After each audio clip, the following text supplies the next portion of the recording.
Assalamualaikum warahmatullahi wabarakatuh. Kembali lagi di channel Iqbal Noviansa. Nah, pada video kali ini kita akan kembali membahas kasus dua buah kotak yang terhubung dengan seutas tali pada permukaan lantai kasar. Perbedaannya dengan video sebelumnya yang kita bahas yaitu terletak pada arah gaya tariknya di sini. Jika pada video sebelumnya arah gaya tarik itu tepat di sumbu horizontal. Oke. Nah, pada video kali ini kita akan membahas yaitu apabila arah gaya tariknya di sini posisinya miring. Nah, seperti pada gambar berikut, membentuk sudut tertentu terhadap sumbu horizontal.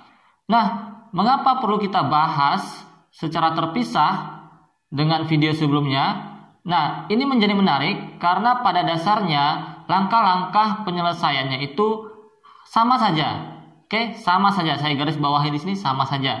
Tetapi yang menjadi penting dan menarik karena biasanya tidak sedikit juga yang mengalami kekeliruan. Jadi sering keliru juga ini dalam menyelesaikan soalnya ini, yaitu terutama pada saat menghitung, karena di sini kasusnya lantai kasar, menghitung gaya gesek pada balok 1 di sini, pada balok M1 seperti pada gambar di sini.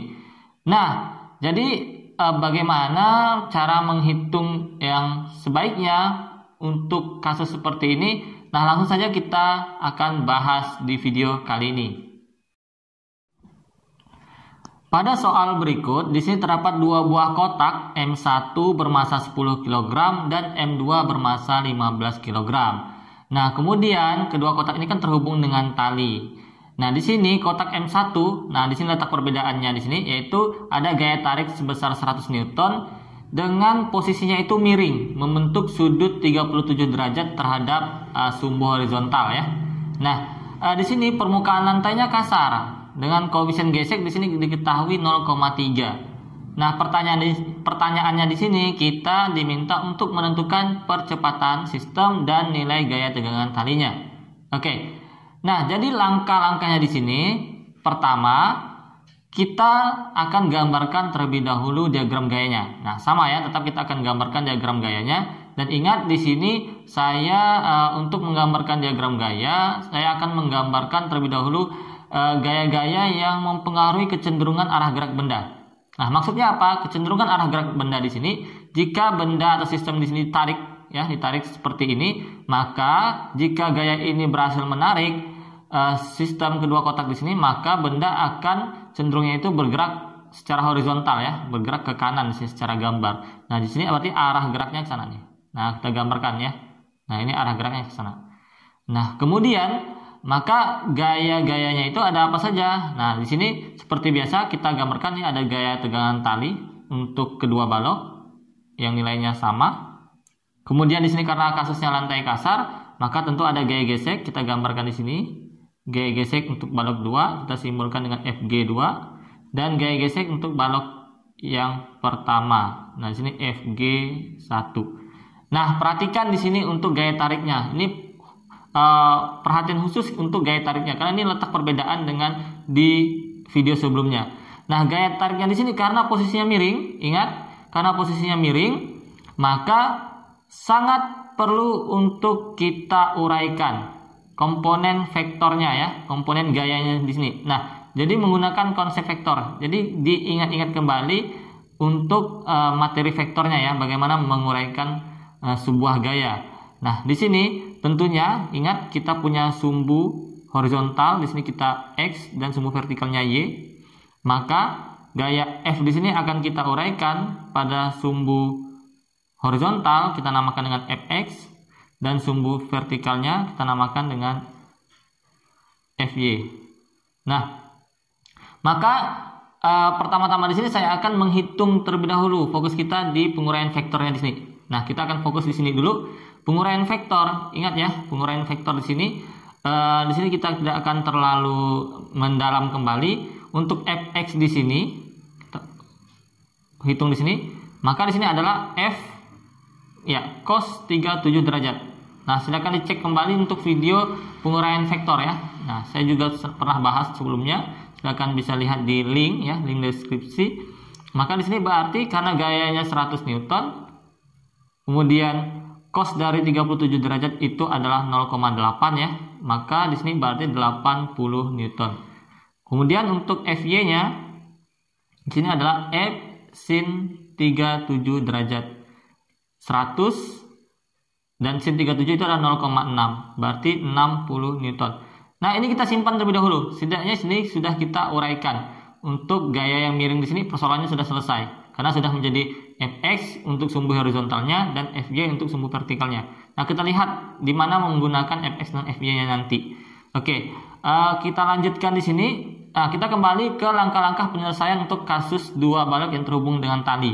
Oke, langkah pertama di video sebelumnya adalah yang pertama kita menghitung percepatan sistem. Nah, menggunakan persamaan hukum kedua Newton. Oke, kita tuliskan di sini langkah yang pertama yaitu kita akan menghitung percepatan sistem. A sama dengan sigma F per M total. Nah, lihat untuk sigma F-nya di sini kecenderungan gerak benda itu ke kanan. Oke, lihat gaya-gaya pada sumbu horizontal yaitu ada Fx. Oke. Nah, makanya tadi F kita uraikan supaya jelas ada sumbu horizontalnya itu Fx. Berarti Fy nggak masuk ya karena dia vertikal. Berarti kita pakai Fx saja. Kemudian ada gaya tegangan tali di sini saling meniadakan. Berarti habis ya. Kemudian ada Fg1 yang ke kiri berarti minus dan Fg2 ke kiri juga berarti minus. Berarti sini kita masukkan ada Fx dikurangi Fg1 dikurangi Fg2. Nah, mirip ya dengan yang kita bahas di video sebelumnya. Nah, M totalnya berarti M1 ditambah M2. Nah, sampai sini sebenarnya tidak masalah. Hanya saja di sini F-nya kita ganti dengan Fx saja. Nah, sampai sini sebenarnya tidak terlalu jadi masalah ya.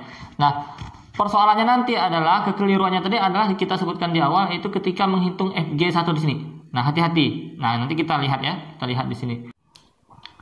Kemudian kita masukkan nilai Fx yang sudah kita hitung yaitu 80 Newton. Nah, di sini nilai Fx sudah kita gunakan. Selanjutnya kita kurang dengan nilai gaya gesek pada tiap balok.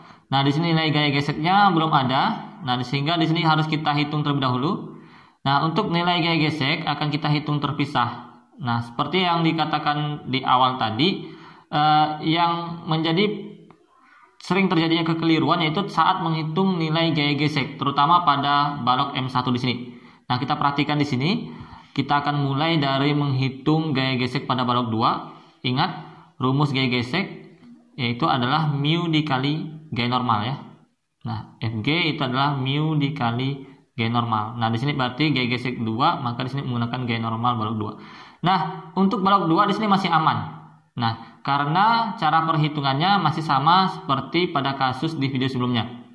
Nah, karena gaya normalnya di sini ya, kalau kita perhatikan di sini, kalau kita gambarkan ya supaya lebih detail, ini gaya normal pada balok 2, ini gaya beratnya. Nah, pada sumbu vertikal, karena benda itu tidak bergerak terangkat ke atas ataupun juga tidak turun ke bawah, maka secara sumbu vertikal itu istilahnya adalah benda dalam kondisi diam di sumbu vertikal, karena benda itu bergeraknya itu hanya secara horizontal saja. Nah, sehingga nilai gaya normal pada balok 2 di sini nilainya sama dengan gaya beratnya. Oke, karena seimbang ya, tidak naik dan tidak turun, istilahnya gitu. Jadi gaya yang ke atas pastilah sama dengan gaya yang ke bawah. Nah, sehingga gaya normal 2-nya itu masih setara dengan gaya beratnya. Nah, gaya berat apa rumusnya? M2 dikali gravitasi. Nah, di soal tidak sebutkan gravitasinya, kita gunakan 10 ya, 10 meter per sekund kuadrat. Nah, di sini berarti 15 kg kita kalikan dengan 10, berarti 150 Newton. 150 Newton. Kita masukkan sini koefisien geseknya 0,3 dikali 150 Newton berarti ya 3 dikali 15 45 Newton. Ini untuk gaya gesek balok 2-nya. Ini masih aman. Nah, di sini masih aman. Nah, perhatikan di balok 1. Oke, kita perhatikan di sini. Sering terjadi kelirunya di mana? Nah, sering terjadi kelirunya di mana? Karena menyamakan cara menghitung gaya gesek di balok 1 dengan gaya gesek di balok 2. Disamakan dengan seperti di video sebelumnya. Padahal di sini gaya tarik yang posisinya miring ini sangat mempengaruhi perhitungan gaya gesek. Oke, perhatikan di sini, kita gambarkan ya. Kita gambarkan ini gaya normal. gaya normal balok 1 dan ini gaya berat balok 1. Oke, maka ingat konsepnya tadi, benda sama dengan balok 2, benda 1 juga tidak terangkat ke atas maupun bergerak turun ke bawah. Artinya pada gaya-gaya sumbu vertikalnya di sini, pada sumbu Y ini nilainya harus seimbang, yang ke atas dengan ke bawah harus seimbang karena total gayanya harus 0 ya. Konsepnya intinya konsep mudah mengingat itu harus seimbang, gaya ke atas dengan gaya ke bawah totalnya harus seimbang. Nah, jadi perhitungannya gini. Oke. Kalau di balok 2 ini kan hanya ada 2 gaya, N2 ke atas dan W2 ke bawah. Nah, logikanya berarti N2 ke atas, W2 ke bawah, nilai W2 150 Newton, maka N2 juga harus 150 Newton, karena harus seimbang. Nah, kalau di balok 1, nah karena posisi gaya F-nya tadi ini miring, kita uraikan menjadi Fx dan Fy, sehingga di sini, nah perhatikan pada sumbu vertikal gayanya tidak hanya 2, bukan hanya N1 dan W1 saja, tetapi ada Fy, sehingga ada 3. Nah, Fy ini arahnya ke atas membantu si gaya normal 1, sehingga di sini berarti karena harus seimbang ya konsepnya, N1 ditambah Fy, maka nilainya setara dengan W1. Kan harus seimbang nih. Maka yang ke atas jumlahnya ini harus sama dengan ke bawah. Oke, gitu ya konsepnya. Sehingga memunculkan nilai N1 berbeda. Tidak sama dengan W-nya karena yaitu W1 dikurang Fy. Nah, W1-nya berapa? M kali G, karena masanya 10 kg, berarti dikalikan gravitasi 10 berarti 100. Langsung saja ya. 100. F-nya berapa tadi? Nah, F-nya kita gunakan di sini. Jadi F-nya itu bukan tidak digunakan. Karena kasusnya lantai kasar, kita menghitung gaya gesek, maka F-nya kita masukkan di sini yaitu adalah, nah berapa nilai F-nya tadi? Oke, kita cek di sini. Nilai F-nya adalah 60 Newton. Oke, kita masukkan.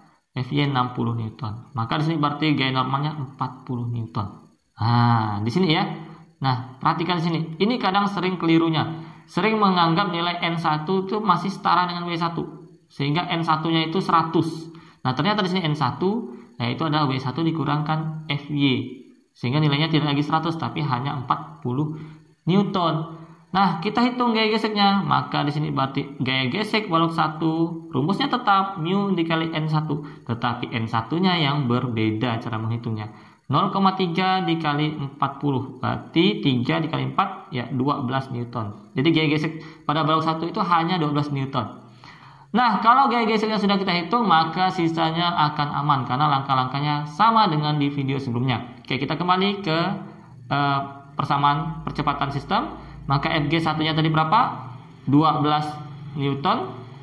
Kita masukkan 12 Newton. Gaya gesek 2-nya tadi sudah kita dapatkan 45 Newton per massa total. 15 kg balok 2 ditambah 10 kg balok 1 berarti 25 kg. Maka akan kita dapatkan nilai dari percepatan sistem yaitu adalah 80 dikurang 12 dikurang 45 yaitu adalah 23 ya. 23 silakan dicek hitungannya, 23 per 25 meter per sekon kuadrat. Nah, jika kita ingin jadikan desimal ya kita tinggal bagi ya. Kita bagi 23 dibagi 25 ini 0, kita bantu 0 berarti 225 itu dapat 9 ya. Nah, berarti kita turunkan ya 0,92 meter per sekon kuadrat. Percepatan sistemnya sudah kita dapatkan.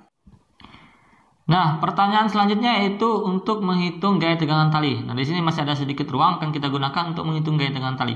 Nah, karena tadi persoalannya itu letak kekeliruannya itu sudah kita selesaikan, maka cara penghitungan berikutnya itu sama seperti pada video sebelumnya. Nah, maka di sini untuk menghitung tegangan tali yaitu kita akan pilih saja yang paling aman yaitu di balok yang paling belakang di sini M2.